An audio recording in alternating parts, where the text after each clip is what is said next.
All right, good morning. Welcome to the RI Relevant Sunday Morning Horse Racing Podcast, featuring myself and co-host Michael Serio. We will go over the most interesting sequence of races in the country, and since it's the summertime, we've been focusing exclusively on Saratoga, and today will be no different. Mike, how's it going, sir? It's going quite well. All right. What'd you think of yesterday? I think that the jury for me is still out on maximum security. They let him go 112, which is slow, especially for California, and there was no catching him at that point. And the field leaves a lot to be desired compared to, say, like the Whitney, which had four really top horses in it, higher power, mid-court.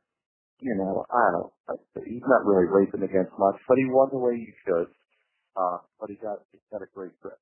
I'm still waiting and seeing about it. Well, it seems like no matter what, the jury is always still out on maximum security. So for me, I think he's done enough. I think he's the leader. He's the top dog of the older male division in this country, classic division. So we'll have to disagree on that one, but that's the beauty. Hey, that's the beauty of horse racing. So to that end, let's get into our pick six sequence here. Starts out with the fourth race, and this race is a maiden claiming state-bred race.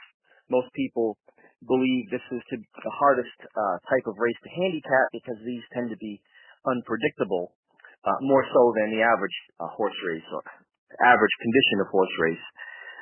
That being said, it is on the turf, and we like turf. So, Mike, what do you think here? What's your take? So this is the key to the pick six for me, and I'm actually going to go with a single of the two no soul. Not that I think he's an Secretariat, but there's not much in this race, especially with turf pedigree. The other horses leave a lot to be desired. They don't run well. The two last ran in this condition really well, with the class drop and the extension of ground. He comes out of that race with a full at work 48-1. He's third off a layoff. I just think he can be really, really tough and a short price, and I don't really like anything else. So it's either a single for me or an all, and I'm going to go with single. In horse racing, there's an old saying. They say it's better a short price than a long face. And I think to that end, I total agreement with you on this one. No disagreement at all. Listen, it's a horse race. Anything can happen. But if the two runs the race he ran last time, he wins this race. And he wins it relatively easily. It's Bill Mott. The horse threw a pretty good workout, a bullet workout, 1 out of 53, 48-1 breeze. And this horse should win this race. If it doesn't, we're out of the series because I'm singling as well. But hey, that's like they say, that's horse racing. So let's move on to the next race here. The next race is a 1.1 miles on the dirt, allowance race, 3-year-olds and upward. It must be state-bred day today because there's a few of these races. There's another state-bred race, New York breds. But we like New York breds, you and I, so that's all right. So what do you got here? This race in my sequence is probably going to be where I'm going to go deep because I can't really differentiate much of them. Their buyers are all kind of low. We have a lot of first-time winners. You don't really know how they're going to do, especially with the added distance. There's a lot of sprinters in here. And so really the two horses that I like the most would be the one Quiet Southeast, which I'm going because he has decent buyers above everyone in the 70s, but he also has almost won June 2nd, 2019 at Belmont, going 1 mile and an 8 on the turf. So I don't think that the distance is outside of his realm. His buyers are there. You're getting a decent price. Bruce Brown is 4 for 16 at the meet, which is pretty good. And at 6-1 with Luis Diaz on board, he's worth a shot. The other horse I'm going to look at is 6 too early for Linda Rice.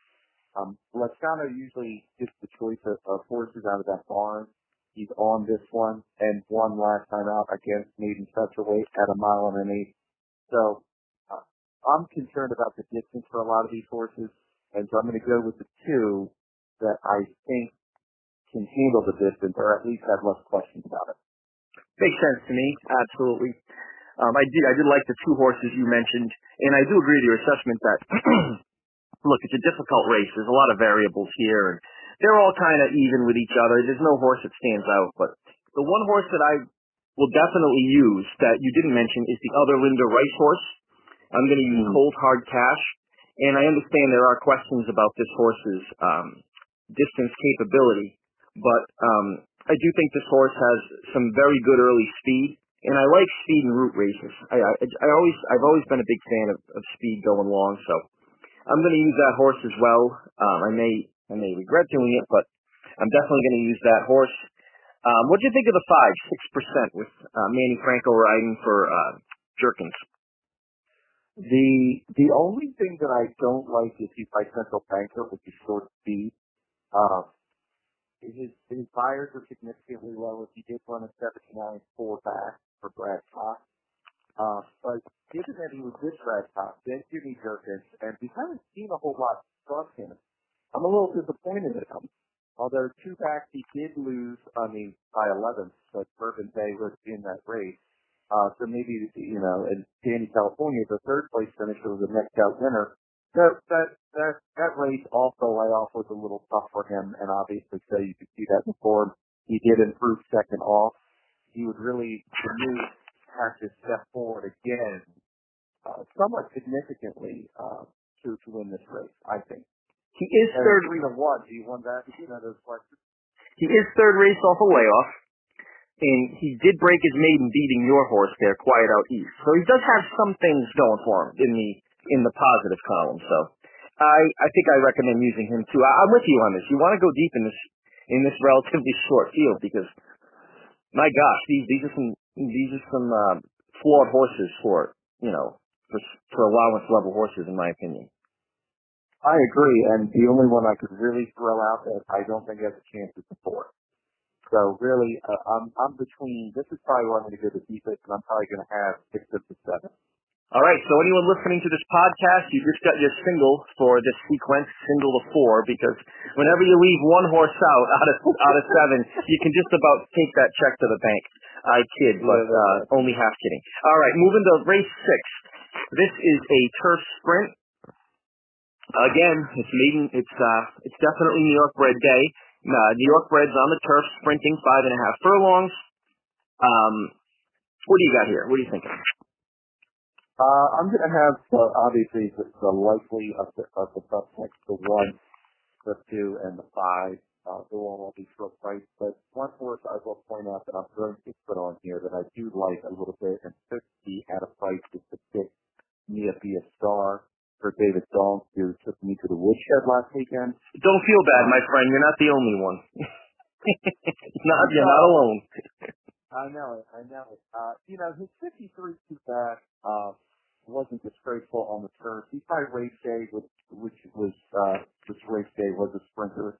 But Bernstein on the mare side did indicate that he does good like turf. Given the class drop that he was in maiden pressure weight when he was on the turf, then he goes to the drop on the dirt. Now he's coming back to turf.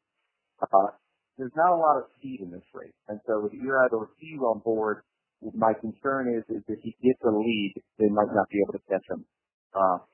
If he can kind of build that lead, get a good trip, and kind of slow it down for the first quarter mile, he might be a force to be reckoned with, or he could finish beating 25. I don't know, but he's kind of a hunch, and I see some different avenues you could like in there. I'm with you on the 6, and you're talking about last Sunday, and last Sunday was a frustrating day for me at least as a handicapper. There were 3 different times where a trainer had 2 horses entered in the race, where the longer shot, the better paying horse ended up coming in. So to that end, I am definitely going to use David Donk in this race with the 1 and the 6. I guess you can call it kind of like, what's that song? Once bitten, twice shy type of situation. So I'm definitely going to use the 6 and the 1. I'll probably throw in the 5 because I'm expecting a big improvement off that last race. Here, the horse I'm not going to use is the 2. And again, this may be the big, sequence ripper-upper, but I'm not going to use the 2. The 2 is 0 for 9 lifetime. That's enough chances for me. This horse has had plenty of chances in this level and lower. Never seems to be able to get it done for some reason or other.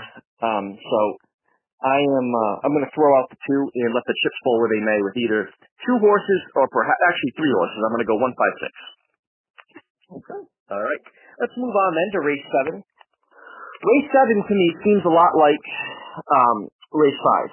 You know, you've got 7 horses here, and they're all kind of evenly matched, and it's a race where, regardless of who wins, I don't think you're going to be surprised. That being said, who did you, if you had to pick your top one, who would you go to? Well, I guess if I had to choose one, I would be on the one horse, Linda Rice, Big Engine.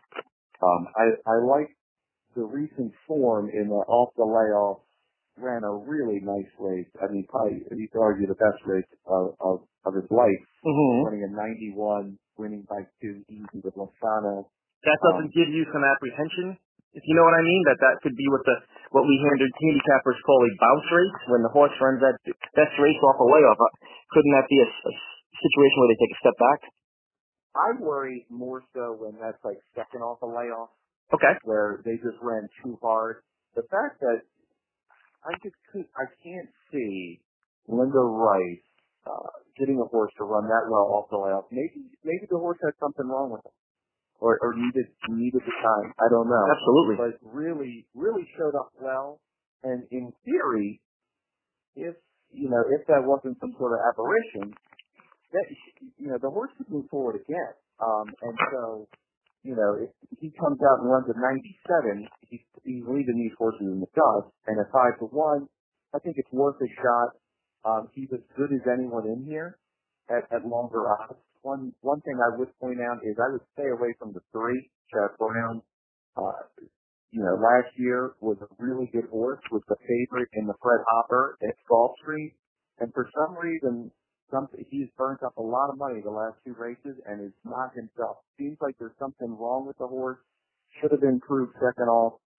I don't know what's going on, but at 7-2 or even lower with Chad Brown, I can't put my money on that. It's not only Chad Brown; it's also Clarovich Stables as well. So that's his top owner, one of his top owners, and they're a tough team. So I think you're right. I think this horse is going to take a lot of money, and I think you point out a very good point that if this horse isn't up to the same form as this horse was last year, you got a good chance here to there's some dead money in the pool. Let's put it that way, because there's going to be a lot of money on this horse. Yeah, absolutely. 2 horses I'm going to point out. The other Linda Rice horse, which is going to be shorter in price, which, oh, by the way, makes me like the horse you mentioned even more, given what I stated about last race. But, this horse is coming into this race with, a nice workout. This horse can run very impressive buyers. It's 2 races ago, it ran a 95 buyer, so I think you got to use this horse. It's Jose Ortiz. I think it's kind of a logical that we would say. Here's a horse as a long shot that I'm giving a look at, and I'm probably going to include, believe it or not, in my sequence. Giuseppe the Great. Now, don't laugh too hard, but this horse is going to be a big price. I know it's Nick Zito, but this horse is one of the few closers in the race. In fact, you could argue that it is the only closer in the race. So I know the horse is off a layoff, but if they go out and they do a very, very fast pace, this horse could come flying at the end, similar to the way this same horse did in the Jim Dandy, I think 2 years ago. Ran a nice second in the Jim Dandy when Always Dreaming and that horse that won the Preakness, whose name escapes me, at that Chad Brown horse. The name escapes me right now. But in any event, this horse could come with a big run at the end, and would it shock anyone to see a 25-1 shot or win a race and for Nick Zito here? I don't think so. So I have a feeling about this horse, and I'm not leaving it off the ticket. Let me ask you, am I crazy? Are you crazy? Yeah. Don't answer that generally. Answer that with respect to just this horse here. Well, it's funny you pointed him out, because I really didn't look at him after kind of looking at him for half of a second. But I do remember him from some of the classic races and those graded stakes a few years ago. And he always ran in the money.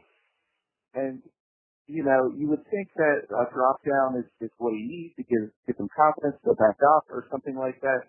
I don't like that. That's what they tried to do last year, and he never ran up the good race. It didn't work, right? But then he also has been off for a long time, so you have to wonder, was he having foot issues? Was there some sort of problem? They laid him off for a great deal of time. Is he better? Did they have him right? And then the question is, can McVito win off the layoff from July of last year, which is a whole other question. And then another question is, can McVito win at all ever? So that's another question. Next to Lane Lucas, I mean, those two, I don't know what's happened in training horses, but for some reason they just can't seem to win much anymore. But yeah, so I don't know. It would, I think, he's 15 to 1 morning line. I think it'll be 30 or 40 to 1. But it's more of a hunch play, like maybe there was something wrong, maybe you had it correct, and maybe you walked into a fast pace, and you can overcome those things just with some luck. Yes, that's what I'm looking for. Luck. I am relying on luck. He does have some. He does have some nice workouts. The last couple, training up to this race, he's not bad. So, if this, and the higher the price goes, the easier they are to bet. So that's the beauty of this game, anyway. If there is any beauty in it. All right, so that's enough for that race. Let's move on to race 8 here, which is the feature race of the day. It's a very good race. It's the Mile and 8, the Diana, $500,000 on the inner turf, going a mile and an eighth. What we lack in quantity, we make up for in quality, because there are some very nice mares and filly. I think they're all mares. Some very nice mares, and there's one filly. So there's nice fillies, and actually there are 2 fillies in this race. So, well, what do you got here, sir? Well, in the pick 6 sequence, I'm going to go with the top 3 choices. When you go to war, you take your best generals. I'm going to take the top 3 here, and hopefully I get through the race, because you could make a position for any of them, really. So Rushing Fall, obviously, I really liked how she was able to sit off the lead last time. Just pure speed horses, I have a hard time with, because if somebody comes up and runs with you, it just screws up your race. So you never feel confident in that single. So I liked how she won last time, and I think it fits here, because I think the 6th, who I will also have, Mean Mary for Grand Motion, he's going to be on the lead. So turning for home, I'm going to have Mean Mary on the lead with Rushing Fall just off of her, and I'm not throwing out the Sir Charlie, who got beat last time. I hit the pick 5 that day. It's like a $20 pick 5. But I beat her, but that was a race I was looking. You might get a horse that's better conditioned off that layoff. So here she's second off the layoff. She should be better conditioned. She's worked thin. She looks good. She should be tougher. So I think that when they come for a home, the Mary's in the lead, Rushing Falls just off, and Sister Charlie's coming. If you can't win with that, I don't know what you can do. Unless you really love someone else in here. I will point out one other thing. I do like Secret Method. Grand Motion is dangerous. That's the second of the pair, and I know you like the longest shot of that. That's right. Always. Like, she ran a week ago, and Grand Motion doesn't bring a horse back unless he knows that the horse is going to run. Doesn't enter them just to have them entered in a stakes race. To bring her back a week later, that tells me that what he was looking for in that race was the conditioner, almost like a workout. She almost won it through the sixth race last weekend, beating a length. So I like that. I like that, that might have taken her up a little bit more for this. She is a multiple graded stakes winner, 2 grade 3s and a grade 2. Isn't super consistent like Rushing Fall, but might come with a blast. Right, that's an interesting. You make a good case for that horse, and again, the higher the price, the easier they are to bet. So that's going to be, it doesn't take a lot to want to bet someone who's going to be 20 to 1. So I tend to agree. There were a couple. I agreed with most of what you said. There was something I disagreed with. You seem to think Mean Mary's going to be on the lead, and when you look at the form, you might think that because she always has been. But she has been at these long races, mile and a half, mile and 3/8. I think Rushing Fall is not gonna do what she did last time. She's just gonna take it. She's going right to the front here. So, and I think this horse is at top form right now. So I think Rushing Fall is the most likely winner. I am not leaving out Sister Charlie. If I do decide to use a third horse, it's going to be Secret Message. That's going to be my third horse in the sequence. I was originally just going to use the 3 and the 5. Chad Brown had 4 horses yesterday in the big turf race, the 4-star days, and none of them hit the board. So using gambler's fallacy, that makes me think that that's not going to happen to him, 2 days in a row. Chance has a great memory. I'm being sarcastic, but that being said, I am going to use both Chad Brown horses because listen, I think they're the 2 best horses.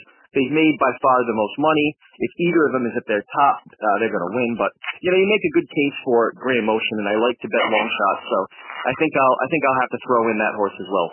So. All right, I think that, and again, and just for the record on here, none of us would be surprised if the 1 or the 4 win this race. They're both, they both can do it if everything goes right for them. So definitely not out of the realm of possibility. All right, so let's move on to the get out race, the last race on the card. Hopefully you and I aren't sitting around saying, how do we get even here? What can we do? But that does seem to happen to me more than I would like. In any event, it's another New York bred race. It's a short field. They're going 1 mile and a 16th on the turf, which is nice. What do you think here? Because I think this race is a little tricky for having so few horses. I agree. The thing that I look for, especially in maiden races, is there a disparity in pedigree for running on the turf. And here, there's not a ton of turf pedigree at all. It's kind of crazy. Limited Invasion and Rock Hard 10 on the 3 Allied Invasion. Probably has the best turf pedigree in here. He's quick off Lamont, ran a 62, second off the layoff. He ran third to no stalls. He was by single in the first leg, so he wins by 10. I'll like him even more. So I think he is obviously the most logical to have in here. I will point out that the 6 is by Big Brown. Big Brown, as many people may not know, actually was probably arguably better on turf than he was on dirt. He broke his maiden at Saratoga by like 11. And his last race for this career, I believe, was a Monmouth handicap or whatever the big mile and an eighth on the turf. He's a grade 1 or grade 2 out there. He won by a head and came out with a foot issue and obviously got retired. So he might have actually got some, he might be a turf horse. He does have 262s, 2 and 3 backs, which as a buyer puts him right there. Closed a little bit, just like the 3. And the last would be the 2. This horse has no turf pedigree really outside of the mare from Middenmass. He's by Truppelsburg, which has really only sired Triniberg, who won the Breeders' Cup Sprint. But he did run a 64 2-back. He closed pretty nicely. He is off the layoff. So I like, if I'm trying to just get to the wheel cage, I'm going to use the 3 and the 6. If I have the extra money, I'll toss the 2 in. But coming off a 9-month layoff, it could be tough for him. So he is a question mark. Sure. This race has got pain written all over it because, you use the 2 logicals, but, they don't win the race. You're not thinking, Whirlaway just lost. So I agree with your assessment here. And listen, you got the 2 best turf trainers in the race if you bet the 3 and the 6. You've got Clement and you've got Mike Meeker. So I think I'm just gonna use those 2 in this last race. And listen, if we get to the end, we get to the last leg of the pick 6. It doesn't feel very, very good, but you can always kind of hedge your bets by looking at the will pays. If you're owed $2,000 or $3,000 from the 3 and the 6, you can put $50 on the other 4 horses, and if they're 7, 8, 9 to 1, you make yourself a winner for the day anyway. Which again, you don't feel like a winner, but your bankroll goes up, so that's not the worst thing in the world. And when it comes to horse racing, what I would suggest to do, because the 2, like if you're going to toss the 2, what I'll have to do is in the previous race, I will have Rushing Fall and Sister Charlie my top 2 choices. I will put a $10 or $15 double with them with the 2. So if I get through with Rushing Fall and Sister Charlie, I also have the 2 for a better multiple than the 4 to 1. Because the third choice, Morning Line, he's probably going to have a decent multiple over top of the 3 and the 6, and it might be better than trying to put 50 or 60 on that point. Sure. That's actually interesting. That's an interesting idea. I could do that. I could do, well, not just anyone. You could do $15 double with the two, and you could do a $5 or $10 double with the big long shots. And, that'll obviously get you out of a mess or get you ahead of the game as well. So some good insight there on betting, Mike. I appreciate it. No worries. All right. Anything else you'd like to add before we move into move on with our day and put our tickets together?